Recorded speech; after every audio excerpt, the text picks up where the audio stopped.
Bonjour et bienvenue à toutes et à tous, ravi de vous retrouver pour un nouvel épisode de votre nouvelle émission podcast À la loupe. À la loupe aujourd'hui, le premier ramadan d'un chrétien pratiquant. Un ramadan qui coïncide cette année avec la fête de Pâques parce que le calendrier liturgique l'a voulu ainsi. Oumaima Zelzouli a passé une journée avec Tokanji et nous invite à travers ce reportage à découvrir comment s'est passé le premier jour de jeûne de ce chrétien catholique. L'occasion également de revoir le ramadan d'une autre perspective et de rappeler aussi ses bienfaits sur la santé physique et psychique.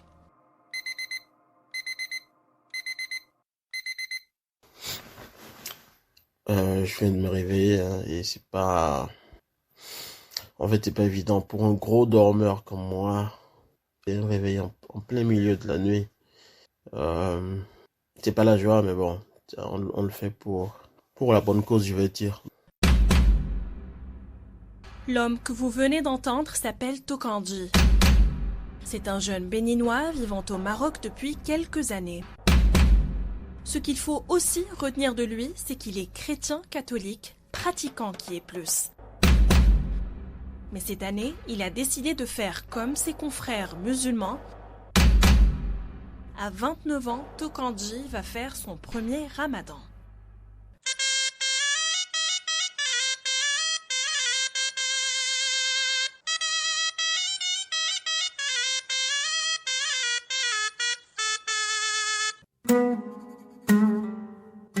Ramadan, le 4e grand pilier de l'islam. C'est durant ce mois sacré que le Coran a été révélé au prophète Mohammed durant la nuit du destin, Laylatul Qadr.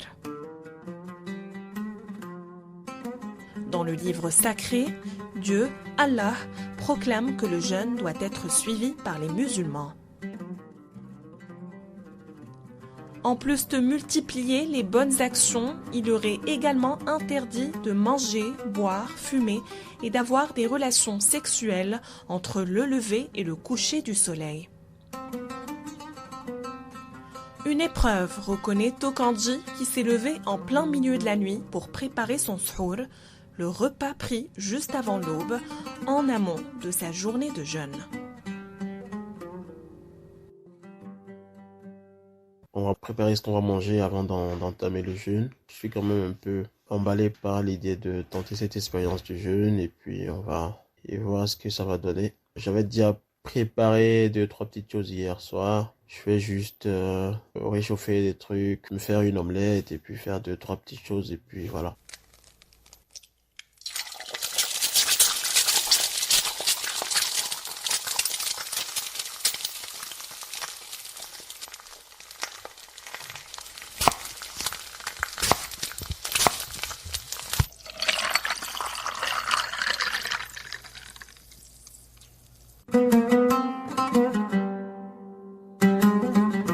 Au gré de mes conversations avec Tokanji, une question m'occupait l'esprit.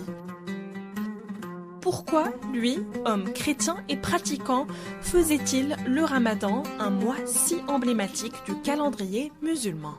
Pourquoi j'ai décidé de faire le jeûne? En fait, c'est un peu par solidarité, un peu pour soutenir mes camarades qui jeûnent, pour les accompagner dans cette période spéciale, parce que c'est quand même une période particulière, très importante pour tout musulman. Mais je le fais beaucoup plus dans une démarche de soutien et d'accompagnement de des gens avec qui je vis, de mes amis marocains, de mes amis même pas marocains d'autres, des amis d'autres pays mais que je côtoie quotidiennement qui font le jeûne. On en a discuté et je leur ai dit, écoutez, cette année, je tente le jeûne. Et voilà, je vous accompagne. Mais Tokanji, chrétien pratiquant, n'en est pas à sa première expérience du jeûne. Il a auparavant observé le carême. Comme pour le jeûne des musulmans, le carême est chez les chrétiens un temps de jeûne et d'abstinence dans le but de se rapprocher de Dieu. Pour en savoir un peu plus, je décide de me rendre à la cathédrale Saint-Pierre de Rabat. Sur place, j'ai été reçu par le prêtre Daniel Nourissa. Le carême chrétien, il vient rappeler que le peuple de Dieu, les Hébreux, quand ils sont sortis de l'esclavage en Égypte, il leur a fallu 40 ans pour apprendre à devenir un peuple qui adore Dieu, un peuple où on apprend à s'aimer les uns les autres, un peuple qui prend ses responsabilités, 40 ans, 40, voilà. Du coup, le carême, c'est tous les ans les 40 jours qui précèdent Pâques. Pendant le carême, qu'est-ce qu'essayent de vivre les chrétiens? De refaire le choix de Dieu. Alors c'est vrai qu'on jeûne, mais le jeûne chrétien, c'est modérer sa consommation de plein de choses, de nourriture, si la nourriture m'obsède, mais ça peut être de smartphone, si le smartphone m'obsède. Voilà, rechoisir de vivre avec sobriété. Il y a 2 jours, en principe, de jeûne complet, où on ne mange pas, et les autres jours, on essaie de diminuer notablement sa consommation pour réapprendre à choisir dans sa vie. L'intérêt de Tokanji pour l'islam a commencé bien avant son arrivée ici au Maroc.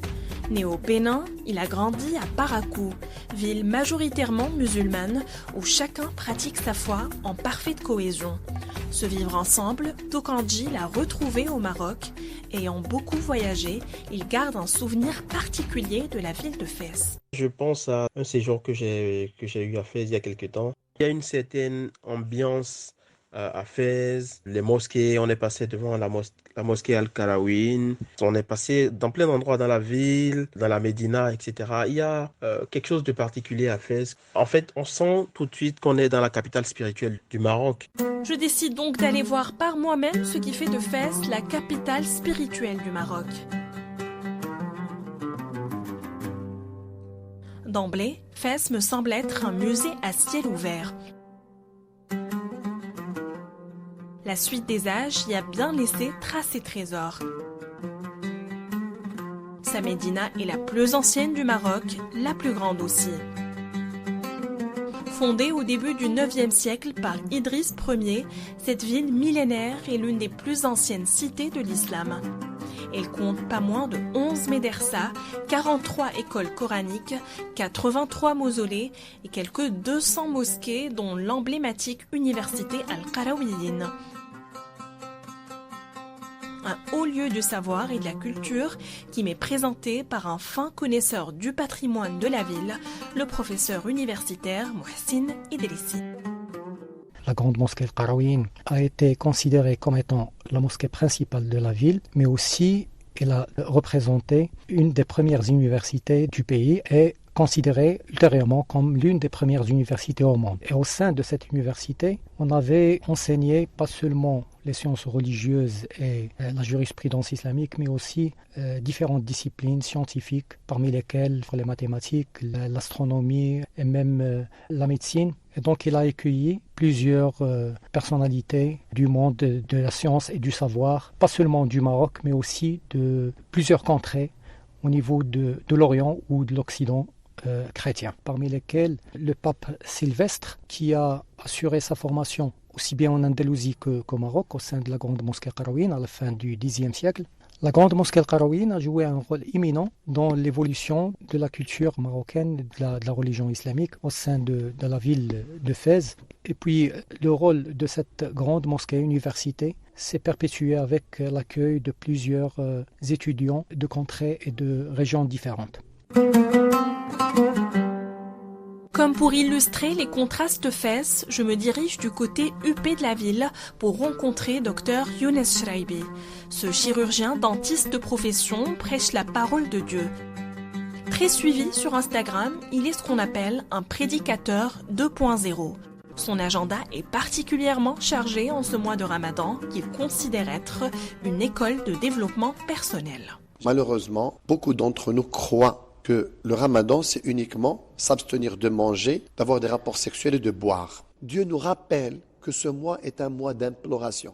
Et même les anciens qui ont compris tout ça, ils préparaient une liste d'implorations. Ils ne préparaient pas une liste de gâteaux, de friandises. Non, non, non. Ils savaient que c'est un mois sacré, que toutes les implorations sont exaucées. Je suis là pour exaucer toutes tes implorations. Aussi, le jeûne, c'est une école de développement personnel. On jeûne aussi de mauvaises paroles. On travaille sur notre comportement, sur nos réactions, sur notre énervement. C'est un moment où on doit purifier notre corps. Scientifiquement parlant, il a été démontré que quand on jeûne, les premières énergies brûlées, c'est les toxines qu'il y a dans le corps. De retour à Rabat, je retrouve Tokanji qui s'apprête à rompre son jeûne dans la tradition marocaine. Il est presque l'heure de la rupture.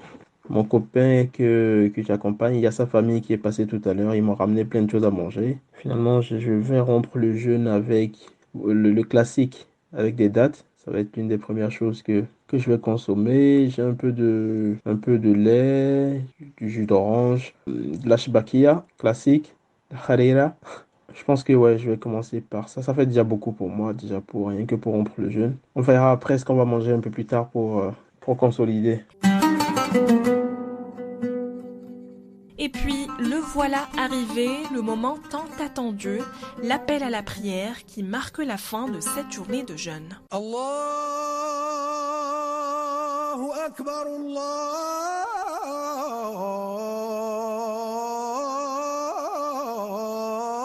Akbar. Là, je ne sais pas si vous avez entendu, mais le muezzin, il vient juste de donner le top pour rompre le jeûne. Et donc là, moi, je vais prendre, j'ai plus trop le temps de rapporter ce que je fais. Mais je vais boire une toute petite gorgée et puis après, ça va être les dattes et puis le reste va suivre. Après plusieurs jours de jeûne, Tokanji s'est désormais habitué au rythme du ramadan. Il est beaucoup plus lucide sur ses bienfaits dont il a pu faire l'expérience. Ça fait toujours plaisir à tout le monde, aux proches de se savoir soutenu dans une période particulière, dans une période qui fait sens à la personne. Donc j'ai vu combien ça a fait plaisir à mes amis qui étaient en train de faire le ramadan. J'ai pu voir aussi le fait de jeûner, l'avantage que cela peut représenter pour quelqu'un, ne serait-ce que sur le plan sanitaire. Il a été démontré que le jeûne a des effets bénéfiques sur le corps. Et ça, on le sent, parce que quand on jeûne, certes, on se sent un peu plus affaibli après, mais après, on se sent quand même beaucoup plus léger, on se sent un peu comme détoxifié, voilà. Donc, ce n'est plus seulement une expérience, je vais dire, spirituelle, mais ça touche également au corps de la personne.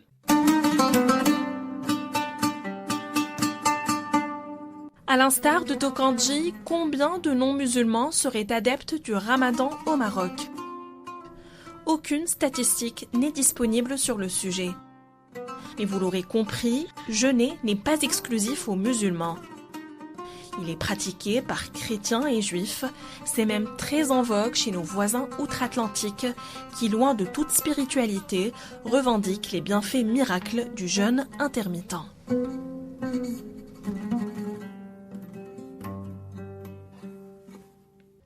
Vous venez de découvrir à quoi ressemble une journée de jeûne pour un chrétien qui a décidé de faire le ramadan par solidarité avec ses frères musulmans.